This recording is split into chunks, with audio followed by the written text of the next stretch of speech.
From the New York Times, I'm Michael Barbaro. This is The Daily.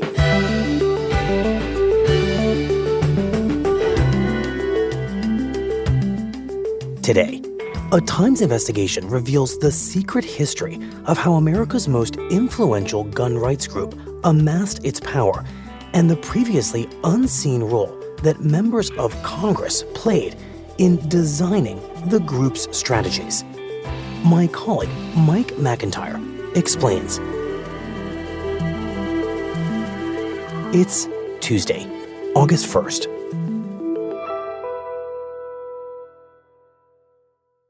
Mike, it's very well understood at this point that the N.R.A., the National Rifle Association, is a seemingly insurmountable force in American politics. So much so that even in an era defined by mass shootings and gun violence, it's managed to convince members of Congress to block almost every meaningful effort to regulate firearms. And the basic dynamic is the N.R.A. tells lawmakers what to do, and a lot of those lawmakers do it. But you've spent the past few months carrying out an investigation that changes our understanding of that dynamic. So tell us what you did and what you found. Well, it turns out that there's a flip side to this commonly understood narrative, and that there are members of Congress, certainly, who have carried water for the N.R.A., so to speak, over the years. But there is also a subset of lawmakers who are not just members of the N.R.A. or supporters of the N.R.A., but they actually serve on the board of directors of the National Rifle Association.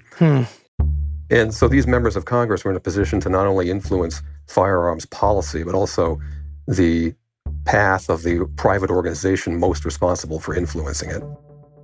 So there are many instances in which the conventional idea that we've had for some time of a member of Congress sort of meekly accepting talking points or draft bills from the N.R.A. was actually the other way around. It was the members of Congress who were telling the N.R.A. what they needed to do.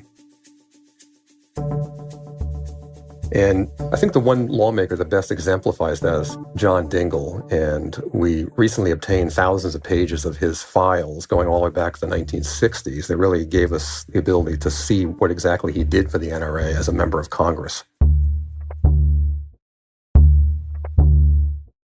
And tell us, Mike, everything about Dingell and his relationship with the N.R.A. and with guns. Where does that begin? So Dingell, having been the longest serving member of Congress, it's something like 59 years. I think one of the few things that probably lasted longer than that was his membership in the N.R.A. He actually joined the N.R.A. as a boy, as many did during his generation. His father was a hunter and an outdoorsman, and was a New Deal Democrat, member of the House, representing a working class district outside of Detroit. And so Dingell Jr. started as a page in Congress as a young kid. One of his pastimes was shooting rats in the Capitol basement using an air gun. Wow.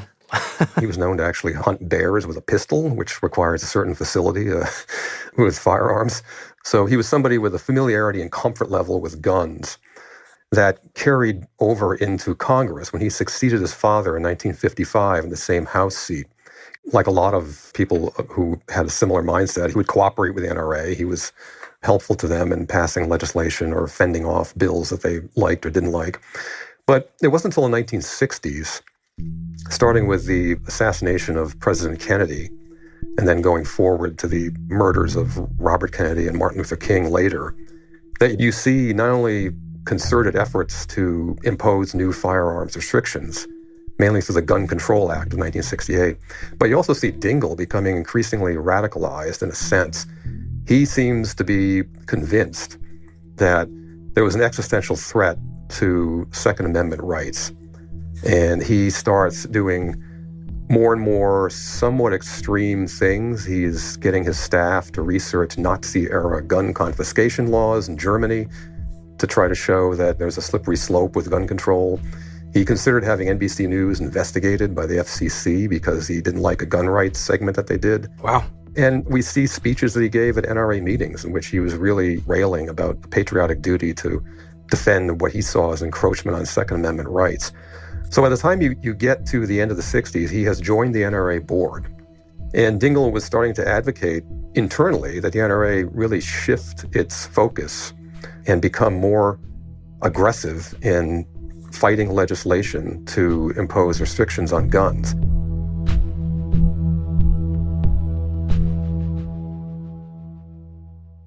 Well, Mike, how was the NRA itself at that moment, as Dingell is becoming more radicalized, how is it approaching the question of gun rights and gun control? Is it seeing what's happening at that time as an existential threat? The NRA was always somewhat conflicted up till then about what its role should be in the whole gun debate. Traditionally, going back to the late 1800s, it was an organization that focused on rifle training and marksmanship. In fact, they publicly supported some of what was passed as part of the Gun Control Act of '68. So, this is also part of what was agitating Dingell during that time. He'd become a member of the leadership of the group, and he was not liking what he was seeing. So what does he do? He's now a board member of the NRA who thinks its approach is insufficiently aggressive. One of the first things he does, and this is a document that we discovered in his files, was at the end of 1968, writes a memo to the executive of the NRA in which he, for the first time, lays out the rationale for a new direction that the NRA should take. And his key focus is on trying to establish a constitutional right for an individual ownership of a gun, unconnected to the common defense. So in other words, the Second Amendment to the Constitution talks about a well-regulated militia. Right. What he is advocating in this memo is that the NRA start trying to work toward establishing an understanding of the Second Amendment that would protect an individual's right to own a gun for sporting and self-defense purposes. And of course, that's an approach we now think of as the NRA's instantly recognizable policy playbook, that every individual has a Second Amendment right to a firearm that should not be impeached in any way. What you're saying you found in these records is that was Dingell, a sitting member of Congress's idea. He was offering the NRA its intellectual framework for fighting gun control. What happened to this proposal that he gives to the NRA? Right. He was offering this as sort of an intellectual framework, and he was also suggesting the infrastructure of how to achieve it. And this became probably the most important document that we've discovered in his files, was a 1975 plan for the creation of the NRA's Lobbying Institute, the Institute of Legislative Action, which for anybody who's covered firearms issues as a journalist is sort of like finding the Dead Sea Scrolls. And by that I mean it's essentially uncovering the original document that lays out the lobbying playbook for the NRA. Dingell writes, the NRA will use all available resources at every level to influence the decision-making process. And then he ticks off in detail what the organization will do. Maintain files for each member of Congress and key members of the executive branch. Develop contacts in each congressional office, majority and minority. And he talks about using computerized data for the first time to try to influence members of Congress and effectively increase their lobbying capacity. And probably most importantly, begin funding and supporting legal research in court cases that would lead the NRA to its objective of recognizing a Second Amendment right of an individual to own a gun outside the context of a militia. It really kind of lays out in incredible detail what exactly the Institute was going to do, what its goals were. Dingell essentially wrote this document. He proposed it at a board meeting in 1975, and the plan was adopted. The old guard that ran the NRA at the time was very uncomfortable with this idea. There was a letter which the head of the NRA wrote to a colleague saying that John seems to think that we should become involved in partisan politics, but they didn't see themselves as a lobbying organization. As much as they did not like gun control, they were more interested in promoting sport shooting and hunting and conservation, that sort of thing. Right, so Dingell's pushing them to go to a place they aren't instinctively ready to go. So what happens to this bold strategy? What do they do? So Dingell, succeeds in sort of rewriting the mandate of the NRA and creating this new organization. It took several years for it to get off the ground. But by the end of the decade, you pretty much had an NRA which had been reshaped in the form that John Dingell foresaw. But Mike, as we all know, in eventually adopting and pursuing this strategy that Dingell has written for the NRA becomes more and more affiliated with a single party, which is the Republican Party. But Dingell is a Democrat. So based on your reporting, based on your reading of his personal and professional papers, how does Dingell square that pretty obvious conflict between his party identification and who the NRA is starting to identify with as it pursues his vision? Well, Dingell, of course, came up during a period in which the partisan dividing lines on firearms were not what they are today. And I think it was more comfortable for Democrats in that era to be where he was, on the side of gun rights. But by the time he gets to the 70s, he really would begin to make the argument to his fellow Democratic Party members that they had the gun issue upside down and that they needed to get more on board with how he viewed it if they wanted to continue succeeding in elections. And, that's one of the interesting facets of his character, is that he was very much in favor of union rights. He was pro-national health insurance. He was a liberal, a Democratic Party favorite on many issues. But on this one thing, he was pretty far out there. And yet he would try to make the argument again and again, all the way up till the time he died, that the Democratic Party needed to get more in line with his thinking on gun rights. So once the NRA adopts this Dingell strategy, what does the playbook look like in practice during this period of time?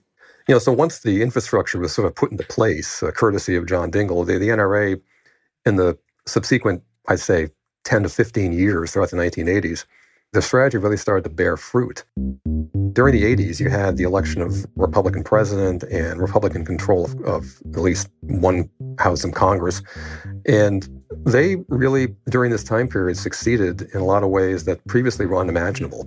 They passed in 1986 one of the single most important firearms rights laws in the modern era, the Firearm Owners Protection Act, which rolled back some of the limits imposed by the Gun Control Act in '68. And you see during this time period also a continuing shift in the political affiliation of the NRA membership. And there are increasing indications that the membership is becoming more and more partisan, more and more conservative, right-wing, which is sort of leaving Dingell marginalized a little bit. The members of Congress who joined the board during this time, and there were several, were all Republicans. So you see in what's happening to the NRA sort of something similar to what's happening culturally in the Republican Party. And that is reflected in the choices of candidates for the Supreme Court that the NRA decides to back. It's reflected in a number of the people who joined the board during this time. So this NRA and the political landscape all around it is starting to bear a lot more resemblance to the NRA and political landscape that we know today. Yeah, there was an increasing uncompromising attitude by the NRA in terms of not only the legislation they would accept or not accept, but also the willingness to enforce their will on members of Congress who deviated from it. And this again harkens back to the outline that Dingell had written in 1975, where he foresaw the need to maintain files on members of Congress to enforce allegiance. And so they had voter report cards in which they would give A through F for your willingness to support their view of what gun rights should be. Campaign donations were ramped up. But as we know, the NRA could never really get all that excited about many Democrats. When it came to those report cards, it was frequently the Democrats who were getting the D's and the F's. And in some races, and I've covered some of those races, those Democrats are being taken out or targeted by the NRA. And so from what you're describing, Mike, in almost every way, the modern NRA is a creature of what Congressman Dingell wanted it to be. Despite the NRA's original reluctance to become that, it sounds clearly like Dingell designs the NRA to become the organization that so many members of Congress fear, especially Democrats and moderate Republicans. And rather that being the story we thought we know, like you said, of the NRA telling lawmakers what to do, that was the dynamic. It really was the story of a single member of Congress telling the NRA what to tell members of Congress to do. And the great irony is that as this sort of creature took shape that Dingell was responsible for animating in the first place, it wound up blowing back against his own party. He, in some sense, foresaw the need to have them become more politically active, but there's no way he could have foresaw how that activism would eventually be put into action. So, by the time you reach the end of the 1990s, the NRA has really positioned itself as the dominant player in Washington politics when it comes to lobbying. They were viewed as almost like the Death Star of lobbying in D.C. And yet they were about to have probably their biggest test in the modern era in 1999 when you had the Columbine school shooting in which 2 teenagers murdered 12 classmates in a suburb of Denver. And there was an immediate reaction to that in Congress that was going to really force the N.R.A. to face one of its biggest tests.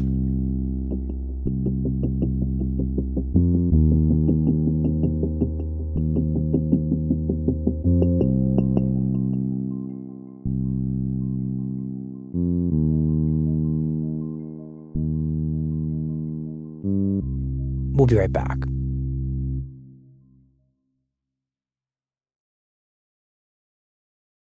So, Mike, remind us how the N.R.A. responds after the national trauma that is the Columbine shooting. So there's a huge push in Congress to do something about the private sale of guns at gun shows, since a couple of the weapons that were used in the Columbine shooting were purchased at a gun show in Colorado.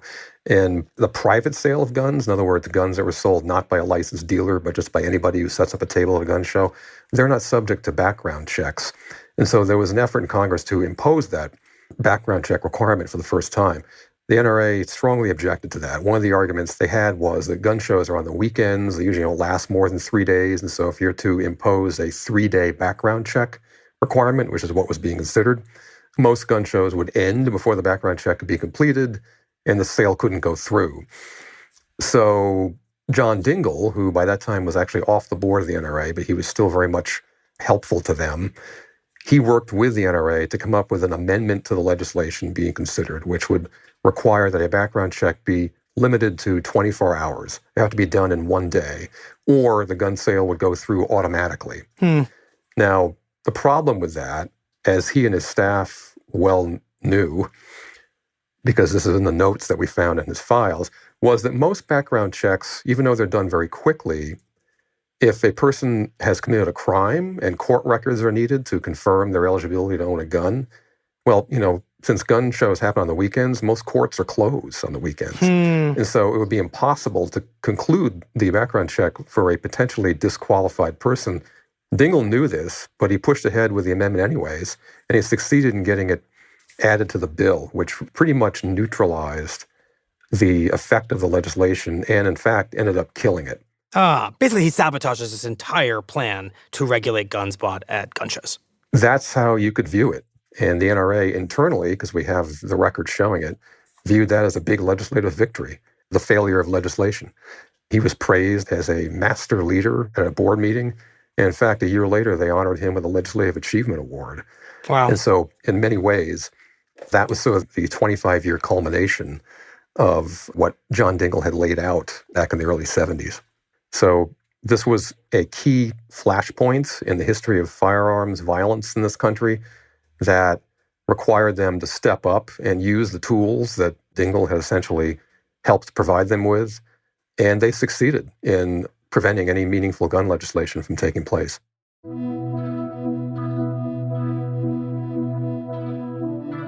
And of course, this pattern repeats itself throughout the 2000s, where more and more mass shootings are happening. Each one leads to calls for some sort of gun control, which never seemed to go anywhere.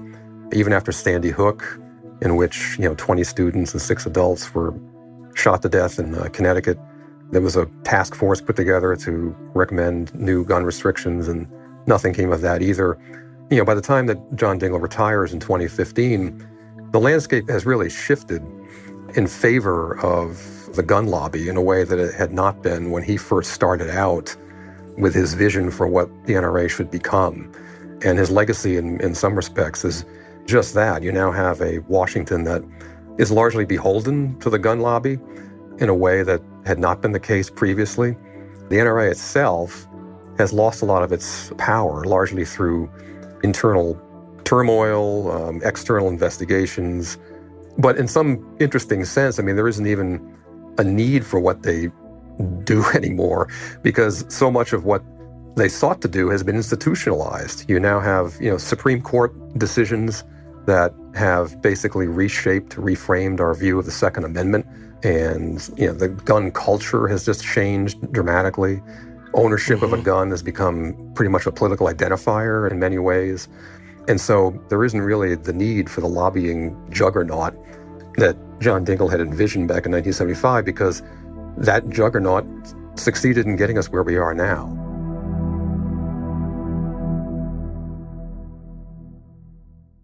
It's quite ironic, interestingly, because, when he did pass away in 2019, he had written a memoir shortly before that in which he does not really dwell on the issue of guns much at all. But where he does, in the very end of the book, he does express some reservations about his role in all of this. He doesn't repudiate it. What do you mean? What are his reservations? He doesn't repudiate it. He doesn't back away from anything he did, but he does talk about how he wondered whether or not he contributed to the polarization that exists now in the issue of guns, the debate about it. He expresses the view that, why can't we have a discussion about it? He seemed to be, at the end of his life, suggesting that the absolutism that he had practiced up to that point was beginning to moderate, where he was open to the idea of considering things that he previously would not have been. Well, it's interesting to hear you describe him as worried about polarization around guns, because from everything you have described here, there's no one more responsible for that polarization around guns than John Dingell, who wrote the blueprint for the strategy that polarized guns. And he actually owns up to that in his memoir. He says he thought about the role that I know I played in contributing to that polarization. So he does accept it, that is the case. But there's nothing indicating that he doesn't feel like his role in cementing the gains that the N.R.A. was able to achieve over the years was anything other than something to be proud of. This is an accomplishment for him. It was something that he talked a lot about all the way to the end. And I think there's every reason to believe that, he saw this as nothing other than a victory. So, Mike, in the end, I wonder if we should see the N.R.A.'s unique success in American politics as really only possible because it so early on had an insider from Congress on its board telling it how to craft its strategy and carrying out that strategy from the inside in the person of John Dingell. And if you're any other lobbying group in D.C. pushing for issues like abortion or for oil drilling in Alaska, shouldn't that model make you want to replicate this strategy for your operation? Like, get yourself a congressman on your board to do your bidding and you'll have success. Or should this arrangement, this dual arrangement of congressman, congresswoman being a board member, should it make us very uncomfortable? And is it just a conflict of interest we should avoid? Put quite simply, is this a success or is this a cautionary tale? It's really kind of a shocking arrangement. There is nothing comparable to it either. And it's entirely allowed, which is something which I think a lot of people also don't realize, is that if you belong to a nonprofit group, as a member of the board, you can serve in Congress at the same time. In some ways, it's somewhat unique. There is no other comparable situation that you can look to on an issue other than firearms. But when you look back at what the members of Congress who served on the board of the N.R.A. were able to achieve and how they're able to influence not just firearms policy in Congress, but the organization itself that was most responsible for influencing that policy, it's a dynamic that is inarguably a conflict. And it was recognized as such even by John Dingell at one point when he resigned from the board of the N.R.A. in 1994. He admitted he had an irreconcilable conflict. So it's something which, in many ways, it may not happen again, but there's nothing preventing it from happening again. Right. In fact, there's everything to suggest, based on your reporting, that if you're a group trying to get something done in Washington, it should be replicated. Sure. Right now, there's nothing which would prevent any other advocacy group that, as long as they're nonprofit, as long as the member of the board who happens to be in Congress is not paid for doing that, they essentially are lobbyists who are lobbying themselves. That's about what it amounts to, is that members of Congress are serving on the board in a leadership capacity of an advocacy group that is lobbying the congressman. So it really is kind of a through-the-looking-glass arrangement. And certainly in the case of the N.R.A., it worked wonders.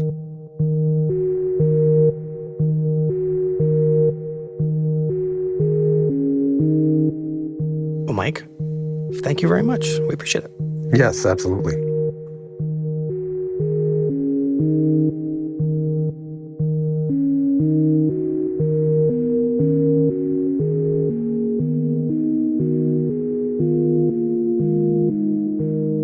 be right back.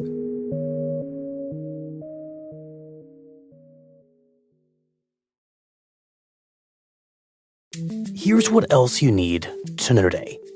On Monday, an affiliate of the Islamic State claimed responsibility for a suicide bombing in Pakistan that killed at least 54 people at a political rally over the weekend.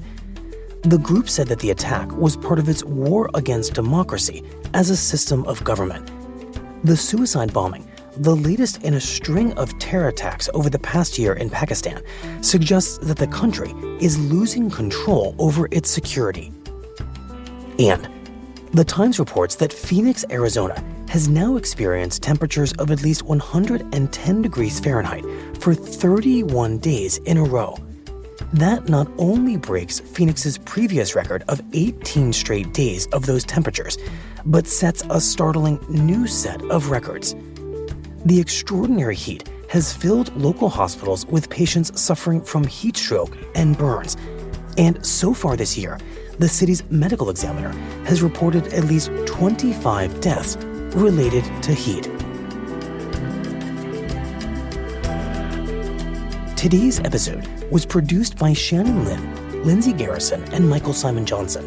It was edited by Lexi Diao, contains original music by Marian Lozano, Alicia Baitub, and Diane Wong, and was engineered by Chris Wood. Our theme music is by Jim Brunberg and Ben Landsberg of Wonderly.